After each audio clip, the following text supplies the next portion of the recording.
Milestone school and college প্রাঙ্গণে আজকের সকালটা অন্য যে কোনো দিনের চেয়ে ভিন্ন। নেই শিশুদের চেনা কোলাহল, নেই শ্রেণীকক্ষে চিত্রের চেনা ছন্দ।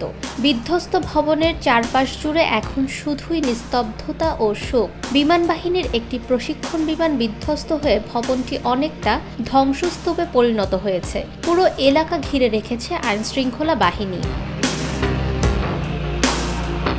এদিকে স্কুলের সামনে ভিড় জমিয়েছেন নিহতদের স্বজন, শিক্ষার্থী ও উৎসুক জনতা।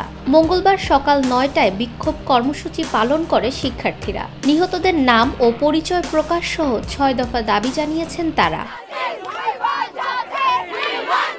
শিক্ষার্থীদের ৬ দফা দাবির মধ্যে রয়েছে নিহতদের নাম ঠিকানা প্রকাশ, আহতদের নির্ভুল তালিকা, শিক্ষকদের সঙ্গে অসদাচরণের জন্য নিঃশর্ত ক্ষমা, ক্ষতিপূরণ প্রদান, ঝুঁকিপূর্ণ প্লেন বাতিল, প্রশিক্ষণ পদ্ধতি সংস্কার।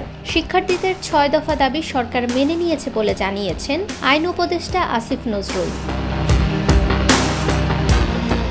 এদিকে আইন উপদেষ্টার দাবি মেনে নেওয়ার ঘোষণা দেওয়ার পর পুলিশের সঙ্গে তাদের ধস্তাধস্তি হয়। শিক্ষার্থীরা ভুয়া স্লোগান দিতে থাকেন। তারা we want justice slogan then.